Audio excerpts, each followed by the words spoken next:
Hello guys, പുതിയ വീഡിയോയിലേക്ക് എല്ലാവർക്കും സ്വാഗതം. കുറച്ച് നാളായിട്ട് ഞാൻ വീഡിയോസും കാര്യങ്ങളൊന്നും ചെയ്യുന്നില്ലായിരുന്നു. പ്രത്യേകിച്ച് കാര്യമൊന്നുമില്ല, മടിയായിരുന്നു.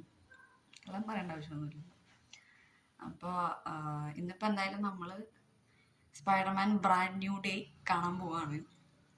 ഭയങ്കര എക്സൈറ്റഡ് ആണ്. കുറച്ചധികം നാളായിട്ട് എന്താ പറയുക, ഇത് ഇറങ്ങാന്ന് പറഞ്ഞപ്പോൾ തന്നെ അതിൻ്റെ ഫസ്റ്റ് പോസ്റ്ററൊക്കെ വന്നപ്പോൾ തന്നെ ഭയങ്കര ഇൻട്രസ്റ്റഡ് ആയിരുന്നു. ഞങ്ങൾ ഹോസ്റ്റലിൽ ഫ്രണ്ട്സൊക്കെ ആയിട്ട് പറഞ്ഞതായിരുന്നു എന്തായാലും കാണാൻ പോകണം, എവിടെയാണെങ്കിലും ഒരുമിച്ച് തന്നെ കാണാൻ പോകണമെന്ന്.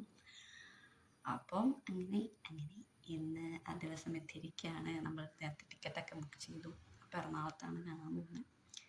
അപ്പം നമുക്ക് എന്തായാലും പോവാം. ഒന്ന് റെഡി ആവണ്ടേ? അപ്പോൾ നമുക്കൊന്ന് റെഡി ആവാം. അപ്പം മൊത്തത്തിലുള്ള എൻ്റെ ഔട്ട്ഫിറ്റ് എന്ന് പറയുന്നത് ഇതാണ്. കന്നാപ്പിന്നൊന്നും കാര്യം വന്ന് പറയാൻ നിൽക്കണ്ട. പിന്നെ മുഖത്താണെങ്കിൽ ഞാൻ സ്കിൻ കെയറും മാത്രമേ ചെയ്തിട്ടുള്ളൂ. പിന്നെ ഒരു വാച്ച് കെട്ടിയിട്ടുണ്ട്, ഒരു കമ്മലിട്ടിട്ടുണ്ട്. അതിൻ്റെ അപ്പുറമൊന്നും ചെയ്തിട്ടില്ല. കൺസീലറും മറ്റേ സംഭവങ്ങളൊക്കെ ഇടാൻ ഭയങ്കര മടിയായിട്ടാണ്. കുഴപ്പമില്ല, സ്കിൻ കെയർ ആണല്ലോ എല്ലാത്തിൻ്റെയും മെയിൻ എന്നാണ് എൻ്റെ ഇപ്പോഴത്തെ ഒരു ധാരണ. അപ്പം നമുക്ക് എന്തായാലും കണ്ണെഴുതുക, പിന്നെ ലിപ്സ്റ്റിക്ക് ഇടാം. ഈ രണ്ട് പരിപാടി മാത്രമേ ഉള്ളൂ. നമുക്ക് എന്തായാലും അത് ഫുഡ് കഴിച്ചിട്ട് ഇടാം. ഓക്കെ, അപ്പം അങ്ങനെ നമ്മൾ പരിപാടി ഇവിടെ തീർത്തിട്ടുണ്ട്. ലിപ്സ്റ്റിക്ക് ഇട്ടിട്ടുണ്ട്. ലിപ്സ്റ്റിക്ക് തീർന്ന് കുറച്ച് ചില്ലറ മുട്ടി നട്ടിയൊക്കെയാണ് ഇട്ടത്. കുഴപ്പമില്ല. കണ്ണെഴുതി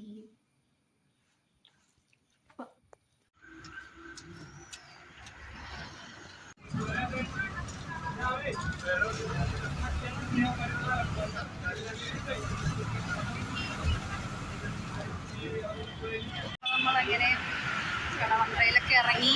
സൗണ്ട് കേൾക്കുമെന്ന് അറിയത്തില്ല, എന്നാലും കുഴപ്പമില്ല. കുറേ നാളത്തെ ആഗ്രഹം അങ്ങനെ നടക്കുകയാണ്. ഇങ്ങനെ സ്പൈഡർമാൻ കാണാൻ പോവുകയാണ്.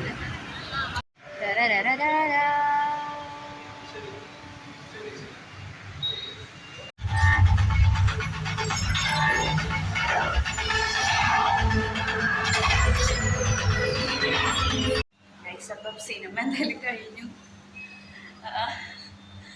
എന്താ പറയാ, ഒരു നമ്മുടെ ഹാർട്ട് ബീറ്റ് ഇങ്ങനെ സ്റ്റിൽ ഓൺഗോയിങ് ആയിട്ട് പോവാന്ന് അറിയത്തില്ലേ, അങ്ങനെ ആയിട്ടാണ് എനിക്ക് തോന്നുന്നത്. ഈ ശ്വാസം എടുക്കാൻ പോലും പറ്റുന്നില്ല എന്നൊക്കെ പറഞ്ഞിട്ട്.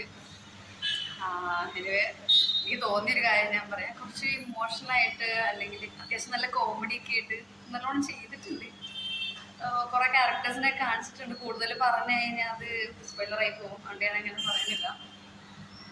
എനിവേ നല്ലൊരു മൂവിയായിരുന്നു. അങ്ങനെ ഒരു സംഭവങ്ങൾ കാര്യങ്ങളൊക്കെ ഉണ്ട്. അപ്പം എന്തായാലും അപ്പം എന്നോട് ചോദിച്ചാൽ ഞാൻ പറയും എന്തായാലും പോയി കാണാം. ഒത്തിരി എന്താ പറയുക, ഇമോഷണൽ ആയിട്ടുള്ള കാര്യങ്ങളാണ് കൂടുതലുള്ളത്. അതിനകത്ത് കുറച്ച് ഇമോഷനുകൾ വരുന്നുണ്ട്, കുറേ കോമഡീസ് വരുന്നുണ്ട്, ഫൈറ്റ് സീക്വൻസ് വരുന്നുണ്ട്. ബട്ട് എനിക്ക് പേഴ്സണലി തോന്നിയ ഒരു കാര്യം, മുന്നത്തെ ഒത്തിരി ക്യാരക്ടേഴ്സ് വന്നുള്ള ഒരു ഭീകരമായ ഒരു സെറ്റപ്പിലോട്ട് പോയില്ലോ, അത്രയും ഭീകരമായിട്ട് എനിക്ക് തോന്നിയില്ല. പക്ഷെ എന്നിരുന്നാലും എന്താ പറയുക, നമ്മുടെ ഉള്ളിൽ ഇങ്ങനെ കൊള്ളും ഓരോ സംഭവങ്ങളും. എനിക്കങ്ങനെയാണ് തോന്നിയത്. കുറേ വേർഡ്സ് മനസ്സിലായോ, എല്ലാം എനിക്ക് പറയാൻ പറ്റത്തില്ല. ഞാൻ പറഞ്ഞു പോയി കഴിഞ്ഞാൽ ഇത് കാണാനിരിക്കുന്ന ആൾക്കാർക്ക് സ്പോയിലറായി പോകും. യൂട്യൂബ് ആയിക്കോട്ടെ, ഇൻസ്റ്റാഗ്രാം ആയിക്കോട്ടെ, ചോദിക്കുന്ന ആൾക്കാർക്ക് ഇതൊക്കെ വലിയ തരത്തിലുള്ള സ്പോയിലറായി പോകും. അപ്പം തന്നെ സ്പോയിലറൊക്കെ വന്നിട്ടുണ്ടാവും. ഇത് കാണണമെന്ന് ആഗ്രഹമുള്ളവരാണെങ്കിൽ മാക്സിമം അടുത്തടുത്ത ദിവസങ്ങളിൽ പോയി സ്പോയിലർ കിട്ടാതെ കാണാം. ഞാനെന്ന് പറഞ്ഞാൽ ഇതിൻ്റെ ട്രെയിലർ പോലും കണ്ടില്ല എന്നാണ് പറയാം. കാരണം എനിക്ക് അതിൻ്റെ സ്പോയിലർ കിട്ടരുത്, അല്ലെങ്കിൽ അതിൻ്റെ ഏത് ക്യാരക്ടേഴ്സ് ഉണ്ടെന്ന് അറിയരുതെന്നൊരു ആഗ്രഹം ഉണ്ടായിരുന്നു. അതുകൊണ്ടാണ് അങ്ങനെ ചെയ്തത്. അങ്ങനെ ഇൻട്രസ്റ്റ് പോലെ എന്താണെന്ന് ചെയ്തോ.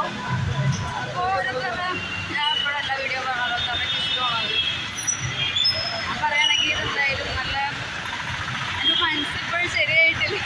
ഇങ്ങനെ ഒരു ഹാർട്ട് ബീറ്റ് ഉണ്ടാവില്ല. നമ്മൾ കുറേ നാൾ എക്സ്പെക്ട് ചെയ്ത് ഒരു സാധനം കുറേ നാൾ കാത്തിരുന്ന് നമ്മൾ ചെല്ലുമ്പോൾ അല്ലെങ്കിൽ കിട്ടുമ്പോൾ അങ്ങനെ എന്തെങ്കിലും ആരും ഫീലെല്ലാവർക്കും ഉണ്ടാവില്ല. മനസ്സിലാവുമെന്ന് വിശ്വസിക്കുന്നു. ശരി, ഞാൻ വർത്താനം പറയുന്നുണ്ട്, സ്കൂളിൽ വരുന്നുണ്ട്. വേണ്ട എന്തായാലും നിങ്ങളോ കുറച്ച് നടങ്ങാൻ കാര്യങ്ങളൊക്കെ തന്നെയാണോ നമുക്ക് വീട്ടിൽ പോവാം. ഓക്കെ.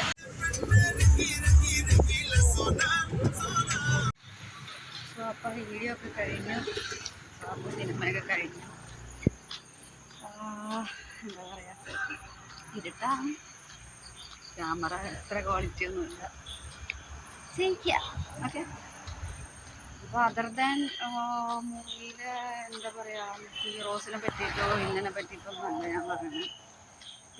ബേസിക് വളരെ ബേസിക് ആയിട്ടുള്ള മനുഷ്യരെ പറ്റിയിട്ടാണ് ഞാൻ പറഞ്ഞത്. ബസ്സിലിരിക്കുമ്പോൾ ആയിക്കോട്ടെ, അല്ലെങ്കിൽ ഇപ്പം എന്താ നടക്കുന്ന വഴിക്കായിക്കോട്ടെ, എനിക്ക് മനസ്സിലായൊരു കാര്യമാണ്, നമ്മുടെ കൂടെ എന്താ പറയുക, നമ്മൾ ഏറ്റവും കൂടുതൽ വേണമെന്ന് ആഗ്രഹിക്കുന്ന ആൾക്കാർ ചിലപ്പം സിറ്റുവേഷൻ ഇല്ലയെന്നുണ്ടെങ്കിൽ മനുഷ്യർ ഭയങ്കര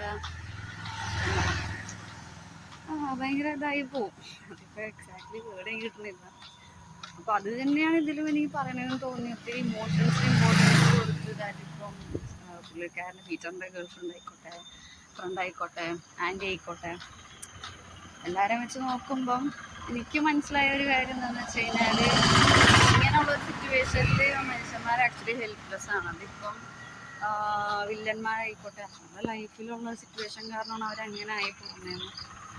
ചിലരത് വേണ്ട, ഇങ്ങനെ എനിക്കോ പറ്റി മറ്റുള്ളവർക്കത് പറ്റരുത് എന്നുള്ള ലെവലിലോട്ട് ചിന്തിച്ച് പോകുന്നവരുണ്ട്. അപ്പം എനിക്ക് മനസ്സിലായത് അത് വിളിച്ചുണ്ടാവില്ല, എന്നാലും കുഴപ്പമില്ല. എനിക്ക് മനസ്സിലായൊരു കാര്യം അതാണ്, മനുഷ്യന്മാർ പലപ്പോഴും എല്ലാം നഷ്ടപ്പെടുന്ന സമയത്ത് ഭയങ്കര ഹെൽപ്ലെസ് ആണ്. ഇതിപ്പോൾ നായകനായിക്കോട്ടെ ആരാണെങ്കിലും. സോ ആരുടെ ഭക്ഷണം പിടിക്കാൻ പറ്റാതെ എന്നെ കാണാൻ പറ്റില്ലല്ലോ അല്ലേ, സാരില്ല, ഒന്ന് അഡ്ജസ്റ്റ് ചെയ്യാം കേട്ടോ, കുഴപ്പമില്ല.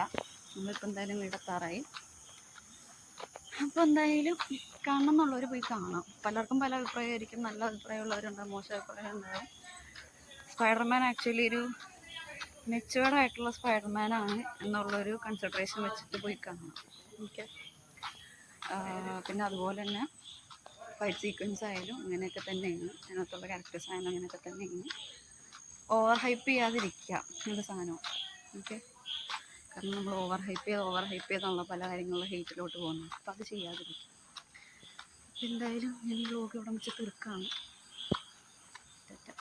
കാണണ്ടാവില്ല.